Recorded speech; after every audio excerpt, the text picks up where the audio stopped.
ஓம் ஸ்ரீ ராகவேந்திர சுவாமிகள் திருவடியிலே சரணம். நவபிருந்தாவனத்தின் அந்த 9 மகான்களின் திருவடியிலே சரணம். வணக்கம். ஆர்கே டில்லிபாபு பேசுகின்றேன். உலகத் தமிழர் அனைவருக்கும் நீங்கள் அளித்து வருகின்ற மகத்தான ஆதரவுக்கும் அன்புக்கும் மிக்க நன்றி. இன்று நாம் பார்க்க இருப்பது ஜூலை மாத பலன்களை பார்க்க இருக்கின்றோம். வழக்கம்போல் நாம் ஒவ்வொரு வீட்டின் பலனாக சொல்வோம். நீங்கள் உங்களுடைய ராசிக்கும் பார்க்க வேண்டும். உங்களுடைய லக்னம் எதுவோ அதனுடைய ராசிக்கும் பார்த்தால்தான் நாம் சொல்கின்ற பலன்கள் உங்களுடைய வாழ்க்கையில் நிச்சயமாக ஒத்து வரும் என்பதை மீண்டும் உங்களுக்கு நினைவு கூறுகின்றோம். இப்பொழுது ஒவ்வொரு ராசியின் உண்டான பலன்களை நாம் இப்போது பார்க்கலாம்.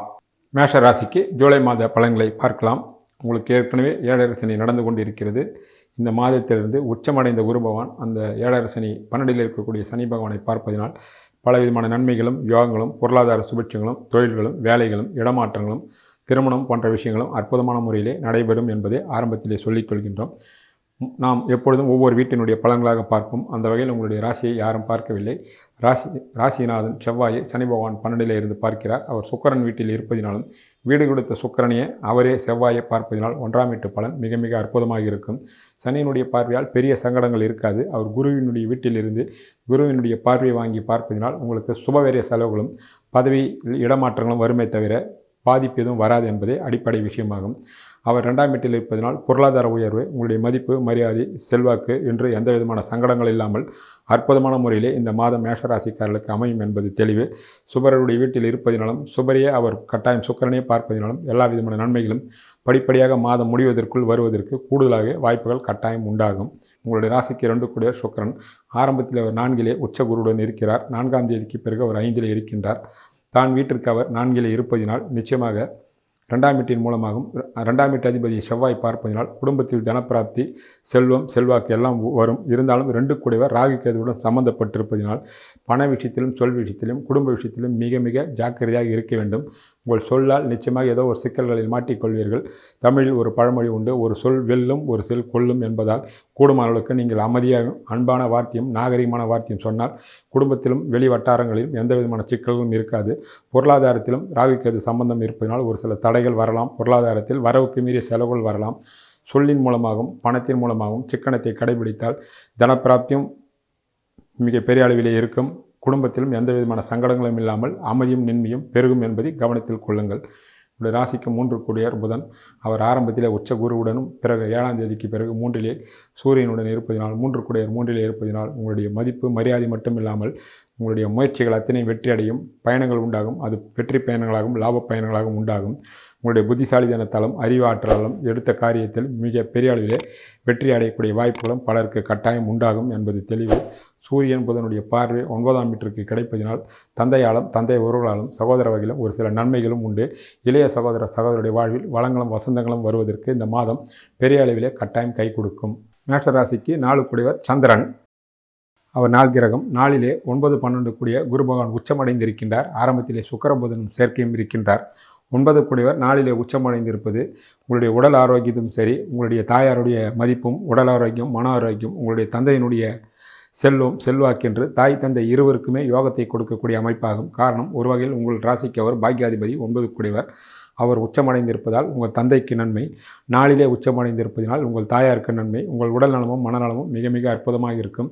தாயின் மூலமாக உங்களுக்கு லாபங்களும் யோகங்களும் சொத்து சுகங்களும் பொன்னகைகள் பொன்பொருட்கள் வாங்கக்கூடிய அமைப்பும் தாயாரால் பொன்னகைகளும் வரக்கூடிய அமைப்புகளும் பல பெண்மணிகளுக்கு கட்டாயம் உண்டாகும். குறிப்பாக தாய் வீட்டு சேதனமாக சொத்து சுகங்களோ பொன்னகையிலோ வருவதற்கு வாய்ப்புகள் உள்ளது. படிக்கின்ற மாணவ மாணவிகள் கல்வியில் சிறந்து சாதிக்கலாம். விரும்பிய பாடங்கள் கிடைக்கும். கிடைத்த பாடங்களில் சாதனை புரியக்கூடிய வாய்ப்புகளும் உண்டாகும். கடந்த காலத்தில் தங்கு தடைப்பட்ட தோல்வி அடைந்த பாடப்பிரிவுகளெல்லாம் கூட இந்த மாதத்திலும் வரக்கூடிய காலங்களில் மிக பெரிய வெற்றி அடையக்கூடிய வாய்ப்பாக மேஷராசி மேஷ லக்னக்காரர்களுக்கு ஆண்களுக்கும் பெண்களுக்கும் அற்புதமான முறையிலே கல்வியும் அமையும். உடல் ஆரோக்கியம் அருமையாக இருக்கும். வீடு வண்டி வாசல் வாகனங்கள் வாங்குவது விற்பது போன்ற விஷயங்களும் குடியிருப்பு மாற்றங்கள் போன்ற விஷயங்களும் நிச்சயமாக பலவிதமான நன்மைகள் நடக்கும் என்பதை நீங்கள் நிச்சயமாக எதிர்பார்க்கலாம். காரணம், குரு 4 உச்சமடைந்திருப்பதே இதற்கு முழு முக்கியமான காரணமாக அமைகின்றது. உங்களுடைய ராசிக்கு 5 கூடிய சூரியன் அங்கு 5 கேது ராகு சம்பந்தமும் 4ஆம் தேதிக்கு பிறகு சுக்கிரனுடைய சேர்க்கையும் இருக்கும். 5 அந்த வீட்டு அதிபதி ஆரம்பத்தில் தனக்கு 11 பிறகு அவர் தனக்கு 12 வந்தாலும் குருவினுடைய வீட்டில் இருப்பதினால் உங்களுடைய பிள்ளைகள் வகையில் உங்களுக்கு சுபவீரியங்கள் நிச்சயமாக ஆகும். அது அவரவர் வயதிற்கேற்றார் போல் இருக்கும். பலருக்கு படிப்புக்காக கடன் வாங்கலாம், குழந்தை பாக்கியம், திருமணம், மற்ற பெண்கள் பூப்பெய்து போன்ற விஷயங்களுக்கெல்லாம் சுபகடன்கள் வாங்கக்கூடிய வாய்ப்புகள் கட்டாயம் உண்டாகும். ஆக இந்த மாதம் ஏதோ ஒரு வகையில் உங்களுக்கு குழந்தைகள் மூலமாக சுபவிரயங்கள் ஏற்படும். அதே வேளையில் பிள்ளைகள் வகையில் நன்மைகளும், படிப்புக்காக வெளியூர்களுக்கோ வெளிநாடுகளுக்கோ அல்லது தொழிலுக்காகவோ வேலைக்காகவோ செல்லக்கூடிய வாய்ப்புகளும் உண்டாகும். உங்களுடைய கனவுகளும் திட்டங்களும் மெதுவாக நிறைவேற ஆரம்பிக்கும். காரணம் 5ஆம் வீட்டதிபதி குருவுடன் சேர்ந்து இருப்பதே அதற்கு மாத பிற்பகுதி நடக்கக்கூடிய நல்ல பலன்களாக கட்டாயம் எதிர்பார்க்கலாம். ராசிக்கு 6 புதன், அவர் ஆரம்பத்தில் 4 பிறகும் அவர் 3 இருக்கின்றார். 6ஆம் வீட்டு அதிபதி சாதகமாக இருப்பதினால் 6ஆம் வீட்டை சனி பார்த்தாலும் எதிரி, போட்டி, போராமை, வம்பு வழக்குகள் பெரிய அளவில் உங்களை பாதிப்பு இருக்காது. கணவன் வகையிலோ மனைவி வகையிலோ சுபவெறிகளோ அல்லது தேவையற்ற வீண் விரய வரலாமே தவிர 6ஆம் வீட்டு கெடுபலங்கள் நிச்சயமாக உங்களை ஒன்றும் செய்யாது என்பதே அடிப்படை விஷயமாகும். உங்களுடைய ராசிக்கு 7 சுக்கிரன், அவர் ஆரம்பத்தில் 4 பிறகும் தான் வீட்டிற்கு 11 இருப்பதினால் கணவன் மனைக்குள் ஒரு சில கருத்து வேறுபாடுகளோ ஒரு சில சின்ன விஷயங்கள் வரலாம்.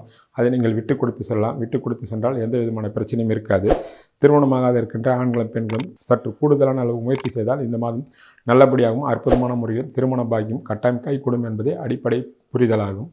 உங்களுடைய ராசிக்கு 8 செவ்வாய், அவர் 2 தான் வீட்டை பார்க்கின்றார். உச்சமடைந்த குருவும் பார்ப்பதனால் 8ஆம் வீடு வலிமை அடைந்தாலும் அது 8ஆம் வீட்டின் மூலமாக வம்பு வழக்குகளோ சங்கடங்களோ அசிங்கம் அவமானங்கள் வருவதற்கு பதிலாக 2ஆம் வீட்டிலிருந்து செவ்வாயும் குருவும் தனக்காரன் பார்ப்பதனால் எதிர்பாராத தனப்பிராப்தியோ அதிர்ஷ்டமோ ஒரு வகையில் உங்களை தழுவிக்கொள்வதற்கு கூடுதலாக வாய்ப்புகள் உள்ளது. தந்தையின் மூலமாக சுபவிரய செலவுகளும் வருவதற்கும் கூடுதலாக வாய்ப்புகள் உள்ளது. 8ஆம் வீட்டின் மூலமாக பெரிய சங்கடங்கள் வராது. இருந்தாலும் உடல் நலத்தில் சற்று அக்கறையும், வண்டி வாகனம் செல்லும்போது சற்று எச்சரிக்கையாகவும் இருக்க வேண்டும். 1000 தான் இருந்தாலும் செவ்வாய் 8ஆம் வீட்டை பார்க்கிறார் என்பது நினைவில் கொள்ளுங்கள்.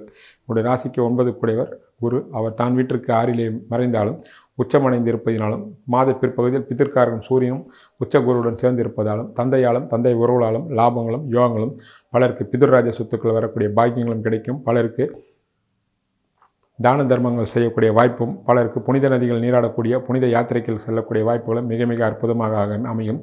மேஷராசி மேஷ லக்னக்காரர்களுக்கு 9ஆம் வீட்டின் மூலமாக பட்டமோ பதவியோ அல்லது தனப்பிராப்தியோ எண்ணிய எண்ணங்களோ கனவுகளோ ஈடேறுவதற்கு குறிப்பாக மாத பிற்பகுதியில் கூடுதலான வாய்ப்புகள் உள்ளது. சரியான முறையில் நீங்கள் நிச்சயமாக அதை பயன்படுத்தி கொள்ளலாம். உங்களுடைய ராசிக்கு 10 சனி பகவான், அவர் 12 இருக்கின்றார். உச்சகுருவினுடைய பார்வை 10ஆம் வீட்டு அதிபதிக்கும் 10க்கும் கிடைப்பதனால் இது ஒரு பொற்காலமாக அமையும். பணியில் இருப்பவர்களுக்கு இடமாற்றம், பதவி உயர்வு, பண உயர்வெல்லாம் வரும். விரும்பிய இடங்களுக்கு இடமாற்றம் கிடைக்கலாம். புதிதாக தொழில் தொடங்கும் என்று நினைப்பவர்களுக்கு 7 சனி நடக்கிறதே என்ற கவலை தேவையில்லை, தாராளமாக ஆரம்பிக்கலாம்.